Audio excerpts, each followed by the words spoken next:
Hello everyone, welcome to splendid moms. कैसे हैं आप सब। ये जो सब्जेक्ट मैथ है ना, ये कुछ बच्चों को बहुत पसंद आता है, कुछ बच्चों को नहीं पसंद आता। मेरे बेटे को भी ये सब्जेक्ट पसंद है, उसको अच्छी तरह से कैलकुलेशंस वगैरह आती है, बट हमेशा जल्दबाजी की वजह से या फिर जो ओवर कॉन्फिडेंस है उसकी वजह से वो छोटे छोटे सिलिंग मिस्टेक्स कर देता है, जिससे जो फाइनल आंसर है ना वो गलत हो जाता है। तो इस तरह की मिस्टेक्स ना हो तो मैथ में रेगुलर प्रैक्टिस करवानी होती है। बट जब आप रेगुलरली वही एडिशन वही सब्ट्रैक्शन दोगे तो बच्चा नहीं करेगा, बोर हो जाएगा। तो different type of worksheets math की आप बना सकते हो, जो मैं अभी इस वीडियो में आपके साथ शेयर करूँगी, जो मैं कुछ दिनों से अपने बेटे को दे रही हूँ इस वेकेशन में, उसकी मैथ की जो कैलकुलेशन है वो थरो करने के लिए। तो चलिए वीडियो स्टार्ट करते हैं। इसमें आई थिंक नियरली 30 वर्कशीट्स है। आप अकॉर्डिंगली देखिए कि आपके बच्चों को जो टॉपिक आपको पढ़ाना है वो वर्कशीट आप चूज़ करके उनको DIY बनाकर, यानी आप खुद लिख कर प्रिपेयर करके उनको दे सकते हैं। सबसे पहले यहाँ पे है कैलेंडर रिलेटेड वर्कशीट। तो हमें लगता है ये चैप्टर लीस्ट इंपॉर्टेंट है, बट इसके थ्रू आप बहुत कुछ बच्चे को सिखा सकते हैं कि एक महीने में कितने दिन होते हैं या पर्टिकुलर मंथ में कितने दिन होते हैं, कौन सा ईयर अभी चल रहा है 2021 इस तरह से। और बाकी जो कैलेंडर रिलेटेड क्वेश्चंस है आप वो दे सकते हैं। तो कैलेंडर टॉपिक पढ़ाना इतना टफ नहीं होता। You have to just introduce them how the calendar looks, और किसी एक मंथ के डेट दे दीजिए और इस तरह के क्वेश्चंस उनसे पूछिए, तो उनको आइडिया हो जाएगा कि 1 मंथ में कितने डेज होते हैं, कौन सा ईयर चल रहा है वगैरह। नेक्स्ट कुछ सिंपल क्वेश्चंस मैथ से रिलेटेड, जैसे कि बिगेस्ट 2 डिजिट नंबर कौन सा है, स्मॉलेस्ट 2 डिजिट नंबर कौन सा है, बिगेस्ट 1 डिजिट नंबर कौन सा है, biggest 3 digit number, smallest 3 digit number, इस तरह से। तो ये सारी चीज़ें भी इम्पॉर्टेंट होती है, बेसिक नॉलेज है मैथ की जो आपको देनी चाहिए।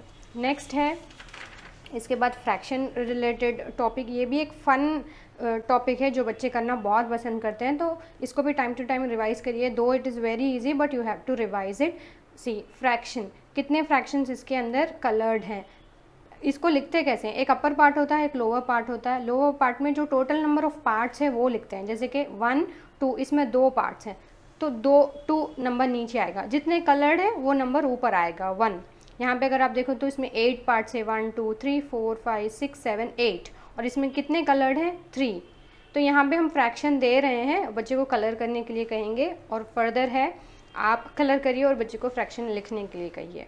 नेक्स्ट है missing operations. This is one of my favourite, क्योंकि यहाँ पे बच्चे को खुद आइडेंटिफाई करना है कि आप प्लस कर रहे हो या माइनस कर रहे हो। This is called playing with numbers. तो इस तरह की वर्कशीट्स बहुत फन होती है, और बच्चे की जो ब्रेन एक्टिविटीज़ होती हैं, ब्रेन को शार्प करने की ज़रूरत होती है, वो इस तरह की वर्कशीट से होती है। सी 18 आप +9 कर रहे हो या -9 कर रहे हो आंसर 9 आने के लिए, तो दे हैव टू चेक। एक छोटी सी चीज़ आप उनको सिखा सकते हैं कि जब जो आंसर है वो आंसर अगर दोनों नंबर से बड़ा है then you'll do it sum, if it is lesser you'll do it minus. देखो 61 एंड 10 के बीच में कौन सा ऑपरेशन आ रहा है, 71, क्योंकि 71 इज़ बिगर देन 61 एंड 10। तो इस तरह से आप उनको ये नॉलेज दे सकते हो कि प्लस लिखना है या माइनस करना है, यानी आप प्लस कर रहे हो या माइनस कर रहे हो, you can decide based on the answer here. Then कुछ वर्कशीट यहाँ पे है। Whenever you are introducing a table, आप इस तरह से दे सकते हैं, एक टेबल दीजिए 1 to 100 नंबर्स की, और बच्चे को कहिए कि जैसे अगर आप 7 टेबल सिखा रहे हैं तो count every 7th number and shade it. तो 7 14 21, so they are shading the products of 7 table, right. Then ask them to write the table. देन आधा आधा करके आप उनको लिखने के लिए पढ़ने के लिए या सीखने के लिए कह सकते हैं। तो इस तरह से टेबल इंट्रोड्यूस भी कर सकते हैं और एक एक्टिविटी की तरह भी उनको दे सकते हैं। नेक्स्ट है repeated addition. This is one of my favourite. Again repeated addition के थ्रू ही मेरे बेटे को टेबल सिखाई गई थी स्कूल में, और इस तरह के क्वेश्चंस उनके एग्जाम में भी आते हैं। तो repeated addition, see when you have groups 4 groups and each group have 2 stars, so how will you write it in repeated addition. 2 + 2 + 2 and +2, 2 4 बार रिपीट हो रहा है, आप प्लस कर रहे हो, तो आप इसको शॉर्ट में प्रोडक्ट में इस तरह से लिख सकते हो 2 × 4, क्योंकि 2 जो है 4 टाइम्स रिपीट हो रहा है। ओके 2 × 4, तो इस तरह से बच्चे को कैलकुलेशन करनी होती है रिपीटेड एडिशन में। यहाँ पे अगर आप देखो 3 ग्रुप्स हैं बॉल्स की, और ईच ग्रुप में 4 4 बॉल्स है, 4 + 4 + 4 4 4 4। This can be again written as 4 × 3, क्योंकि एक ग्रुप में 4 है और 3 ग्रुप्स हैं, 4 into 3 दैट इज़ 12। तो ये रिपीटेड एडिशन की एक वर्कशीट है। देन है एज यूजुअल टाइम रिलेटेड वाली वर्कशीट। ये भी हम लीस्ट बॉदर्ड होते हैं बच्चे को एक्सप्लेन करने में, but this is also very important. जितना जल्दी बच्चा वॉच में टाइम देखना सीखेगा उतना अच्छा उसके लिए रहेगा, तो प्रैक्टिस करवाना तो बनता है। So as a regular activity आप इस तरह से देख सकते हैं, when do you wake up, he has to write the time and also draw minute hand and hour hand, sorry 6 o'clock, 8 o'clock, इस तरह से 5 o'clock। देन जिन बच्चों को आप मिनट्स सिखा रहे हैं, जैसे कि 1 पे 5 मिनट होता है, 2 पे 10 मिनट होता है, 3 पे 15 मिनट होता है, आप इस तरह की वर्कशीट दे सकते हैं जहाँ पे आप एक्सप्लेन करिए पहले कि 5, 10, 15, 20, 25 इस तरह से 5 काउंट्स में मिनट्स होते हैं if they want to learn. So 5, 10, 15, 20, 25, 30 इस तरह से जब 60 मिनट्स कंप्लीट हो जाते हैं तो आवर हैंड चेंज हो जाता है, वो 7 से 8 पे मूव हो जाएगा। तो to find out how many minutes in the watch they have to draw the hand. So 35 के लिए they have to do 5 counting and reach till 35 और 7 पे वो हैंड ड्रॉ कर सकते हैं। तो ड्रॉ अ मिनट हैंड, ये हमने देख लिया है। देन नेक्स्ट कुछ नंबर प्रॉब्लम्स, वर्ड प्रॉब्लम्स के लिए बहुत हम वरी करते हैं, बट जो रेगुलर बच्चे घर में देख रहे हैं ना, उन चीज़ों पे आप वर्ड प्रॉब्लम बना के दे सकते हैं। जैसे कि हम समर है, पानी की बॉटल्स भर रहे हैं, तो there are 26 bottles out of which only 13 bottles have water, how many are empty. तो आप बच्चे को क्या करना होगा, 26 बॉटल्स है, पहले बच्चे को प्रॉब्लम एक्सप्लेन करने के लिए कहिए अपने वर्ड्स में। तो 26 बॉटल्स है, उसमें 13 जो है फिल्ड विथ वाटर है, पानी है 13 बॉटल्स में, तो how many are remaining, they have to do minus. तो इस तरह की सिंपल वर्ड प्रॉब्लम्स आप दे सकते हैं खुद बनाकर। देन एक और चीज़ यहाँ पे है कंप्लीट नंबर सेंटेंस। ये बेसिक जो मैथ की ऑपरेशंस होती हैं वो है, जैसे कि a + b = b + a होता है ना, उस तरह से 0 को आप कोई नंबर ऐड करोगे तो वही नंबर आएगा। तो उस इक्वेशन को आप इस तरह से बच्चे को दे सकते हो ट्विस्ट करके लिखने के लिए। 62 + 3 = 3 + 62, they have to understand this. ये बेसिक थिंग होती है मैथ में, उनको याद होनी चाहिए। 55 + 0 = 55। सो 55 को आप क्या ऐड करोगे कि आपको सिर्फ 55 ही आएगा, सेम नंबर आएगा, तो यू विल ऐड 0, राइट। इस तरह से ये वाली वर्कशीट है। 8 + 0 = 8, 33 + 58 = 58 + 33। तो सिमिलर चीज़ें यहाँ पे मैंने रिपीट की है प्रैक्टिस करवाने के लिए। देन एडिशन एंड सब्ट्रैक्शन, ये भी बहुत इम्पॉर्टेंट है।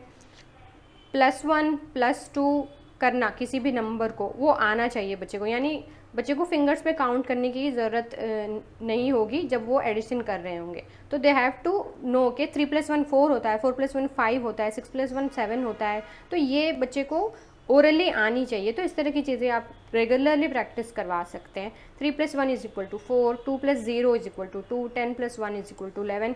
सिंपल दिख रहे हैं, बट बहुत सारे बच्चों को इसका नॉलेज नहीं होता। वो अगेन फिंगर्स लेंगे, फिर कैलकुलेशन करेंगे। नहीं, ask them to do this without fingers, without doing on paper और without using their fingers. Next है यूज़ ऑफ डबल्स। ये नया कॉन्सेप्ट है जो रिसेंटली मेरे बेटे ने सिखाया है। डबल्स मतलब एक्चुअली उसको ये वाली कॉन्सेप्ट आती है, find the sum double digits का। 2 + 2 = हाउ मच, 3 + 3। ये मैंने उसको सिखाया था पहले कि 2 + 2 कितना होता है, 3 + 3 कितना होता है, 4 + 4 कितना होता है। तो ये डबल्स की उसको नॉलेज है। और जब आप डबल्स जानते हो ना, 4 + 4 = 8 अगर आप जानते हो तो आप 4 + 5 भी आसानी से कर लोगे और 4 + 3 भी आप आसानी से कर लोगे। कैसे, देखिए, जब 6 + 6 12 होता है तो 6 + 7 एक नंबर जब आप बढ़ा देते हो 6 का, तो it can be written as 6 + 1। तो इनडायरेक्टली दिस विल बी 12 + 1। अगर आप 6 को एक कम करके लिखोगे 5, तो this will be 12 - 1, 13 and 11 will be the answer. तो इस तरह से यूज़ ऑफ डबल्स, जब बच्चों को डबल्स पता है तो इस तरह की कैलकुलेशंस भी उनको करनी सिखानी चाहिए। This is also one fun activity, fun worksheet, जहाँ पे आप बच्चों का जो ब्रेन है बहुत एक्टिव रख सकते हैं कैलकुलेशन की बेसिस पे। देन अगेन टेबल्स की टेस्ट मैंने एक बार ली थी। Which one is not multiple of 7, 7 table पे इसमें से कौन सा प्रोडक्ट नहीं आता, तो दे हैव टू रिवाइज, उसने रिवाइज़ की थी यहाँ पे लिख के 7 टेबल, 32 नहीं आता, 10 में 35 नहीं आता, इस तरह से which one is not multiple of that table. जैसे मैंने कहा डबल्स 2 + 2 3 + 3, ये ओरली आनी चाहिए। कुछ चीज़ें ओरली आएंगी ना बच्चों को तो बहुत अच्छा होगा उनके लिए कैलकुलेशन करने के लिए। असेंडिंग एंड डिसेंडिंग ऑर्डर मैंने एक ही लिस्ट दी है, उसी में मैंने असेंडिंग भी लिखने के लिए कहा है, उसी में मैंने डिसेंडिंग लिखने के लिए कहा है, ये बताने के लिए कि जब आप असेंडिंग लिखते हो ना उसका अगर आप डिसेंडिंग लिखोगे तो बस आपको रिवर्स करना होता है, ये समझाने के लिए मैंने ये उसको एक दिन करवाया था। देन नेक्स्ट है addition and subtraction using number bond. ये भी रिसेंटली मेरे बेटे ने सिखाया है। नंबर बॉन्ड को देख के आप पता करो कि whether you are doing addition और यू आर डूइंग सब्ट्रैक्शन। इस तरह से see this is whole, this is part and this is part.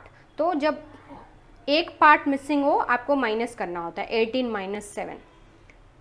जब दो पार्ट्स प्रेजेंट हो, होल पता करने के लिए आपको दोनों को ऐड करना होता है।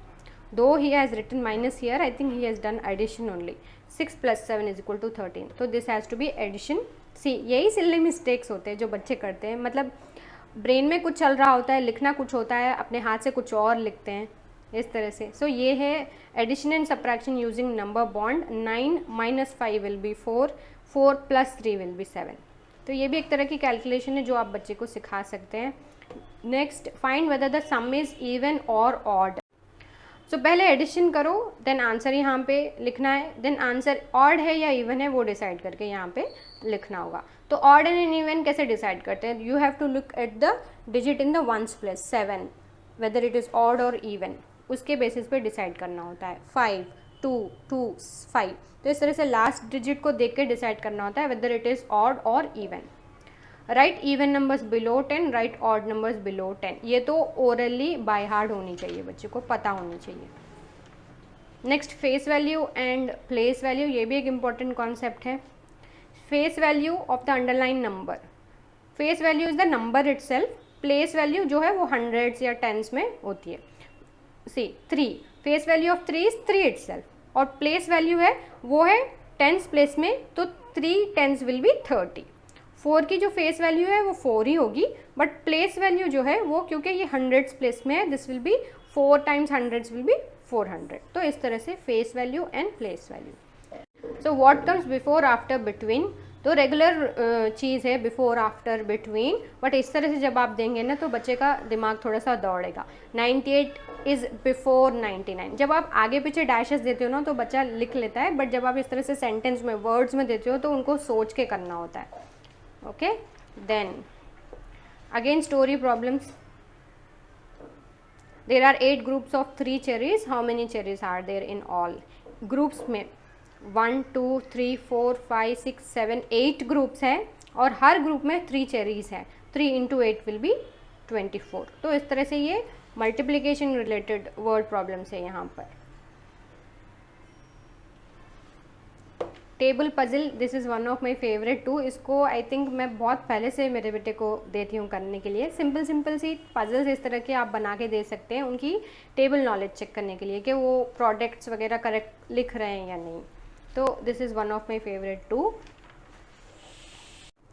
Coming to tens ones place value related concept, ये टॉपिक बहुत इंपॉर्टेंट होता है। बच्चे को जो है नंबर में कौन सा नंबर हंड्रेड्स प्लेस पे है, कौन सा टेंस प्लेस पे है, कौन सा वंस प्लेस पे है, ये तो पता होनी ही चाहिए। बट जब वो एक्सपैंड करेंगे ना तो 2 जब हंड्रेड्स प्लेस में होगा वो 200 होगा, 7 जब टेंस प्लेस में होगा 70 होगा, ये लिखना उनको आना चाहिए। This is very important understanding of numbers. So 272 को इस तरह से लिख सकते हैं, ये आप इस वर्कशीट के थ्रू बच्चे को समझा सकते हैं। सो प्लेस वैल्यू की टॉपिक बहुत इंपॉर्टेंट होती है, ज़रूर प्रैक्टिस करवाइए। नेक्स्ट, जैसे +1 + 2 करना इंपॉर्टेंट होता है ना, जैसे कि 10 + 1 इज़ 11 या फिर 13 + 1 इज़ 14। नेक्स्ट कॉन्जिक्यूटिव नंबर पता होना चाहिए बच्चे को। उसी तरह से +10 +100 करना भी इंपॉर्टेंट होता है। यानी ये जो बेसिक कैलकुलेशंस होती है ना, +1 +10 +5, ये बच्चे की जो मैथ कैलकुलेशन की स्पीड है वो ज़रूर बढ़ाएंगे फर्दर जब वो हाई क्लास में जाएंगे। तो इस तरह की एक्सरसाइजेस आप करवाती रहिए। उनको अंदाज़ा होगा कि जब आप 10 ऐड करते हो तो क्या होता है, जब आप 100 मोर ऐड करते हो तो क्या होगा। So adding 10 more in mind ये करना होता है, पेपर पेंसिल लेके नहीं करना, फिंगर्स पे नहीं करना होता है, with in mind. So orally मतलब है मेरा। सो +10 +100 इस तरह से। यहाँ पे लेस राइट 10 लेस देन, यानी -10 -100, ये भी इंपॉर्टेंट है, ये भी मैंने करवाया था। पहले मैंने प्लस करवाया, फिर मैंने माइनस करवाया। देन एडिशन पिरामिड, ये भी मैं बहुत पहले से अपने बच्चे को करवाती हूँ। 9 + 7 = 16, 7 + 8 = 15, 8 + 16 = 14। प्लस करना है बेसिकली, और कुछ नहीं, एक इंटरेस्टिंग मेथड है बच्चे को प्रैक्टिस करवाने का। 16 + 15 = 31, 15 + 14 = 29, and the final answer is 31 + 29 = 60। तो basically it's like a pyramid, addition pyramid. So ये ज़रूर करवाइए। +10 -10 +100 -100, +1 -1 +0 -0, सारी इंपॉर्टेंट होती है। देन शेप्स, सी यहाँ पे आप देख सकते हैं 9 साइडेड फिगर भी मैंने इंक्लूड किया है, नोनागॉन। तो count the sides and then match. या I think this is the last one. Data handling भी बहुत इंपॉर्टेंट होता है। डेटा हैंडलिंग की जो बेसिक प्रॉब्लम होती है वो इस तरह की दिखती है। आप बेसिक चीज़ से स्टार्ट कर सकते हैं। सी वीक डेज हैं और हर दिन में कितने एब्सेंटीज़ हैं, यानी उनकी क्लास में कितने बच्चे एब्सेंट रहे हैं। मंडे को 1 बच्चा एब्सेंट था, ट्यूसडे को 4 बच्चे एब्सेंट थे, वेडनेसडे को 7 बच्चे एब्सेंट थे। तो इस तरह से नंबर ऑफ़ एब्सेंटीज़ मैंने दिए हैं और यहाँ पे बच्चे को कैलकुलेशन करना है। Which day has least number of absentees. So सबसे स्मॉलेस्ट नंबर कहाँ है, 1, that is Monday. So Monday has the least number of absentees. On which day 6 students were absent, 6, that is Thursday. How many students were absent on Friday, Friday के दिन 2 बच्चे absent थे, 2। How many students were absent in total, यानी एक पूरे week में कितने बच्चे एब्सेंट थे। तो यहाँ पे उसको एडिशन करना था, 1 + 4 + 7, इस तरह से आंसर इज़ 25। तो इस तरह से डेटा हैंडलिंग की जो बेसिक प्रॉब्लम होती है वो इस तरह की दिखती है, और आप उसके थ्रू कैलकुलेशन बच्चे को करने के लिए कह सकते हैं। सो ये थी सारी मैथ की एक्टिविटी वर्कशीट्स, है ना इंटरेस्टिंग। रेगुलर वर्कशीट्स को डिच करिए, इनको ज़रूर प्रैक्टिस करवाइए। जो बेसिक चीज़ें हैं मैथ की वो मैंने इंक्लूड की है, तो सारी इंपॉर्टेंट हैं। एक के बाद एक ज़रूर प्रैक्टिस करवाइए बच्चे को मैथ के कैलकुलेशंस में थरो करने के लिए, उनको बिज़ी रखने के लिए। और जो बच्चे मैथ से डर रहे हैं उनको थोड़ा प्लेफुल वे में पढ़ाने के लिए, या फिर जो बच्चों को मैथ बहुत ज़्यादा पसंद है और जो बोर हो गए हैं रेगुलर एडिशन सब्ट्रैक्शन करके, उनके लिए भी ये सूटेबल रहेंगी। तो ये सारी वर्कशीट ज़रूर ट्राई करिए। सारी कॉन्सेप्ट्स मैंने इंक्लूड किए जो बच्चे क्लास 1 में सीखते हैं। इवन क्लास 2 क्लास 3 के बच्चे भी ये ट्राई कर सकते हैं जो इस सब्जेक्ट में वीक हैं या जिनको इस टॉपिक की रिवीजन की ज़रूरत है। तो ये था आज का वीडियो। आई होप आपको ये वीडियो हेल्पफुल लगा तो ज़रूर लाइक करें, शेयर करें, और चैनल पे नए हैं तो ज़रूर सब्सक्राइब करें। Happy parenting from splendid moms. Happy parenting from Splendid Moms. Give us a thumbs up if you like the video, subscribe to our channel and hit the bell icon to get the notifications of our latest videos.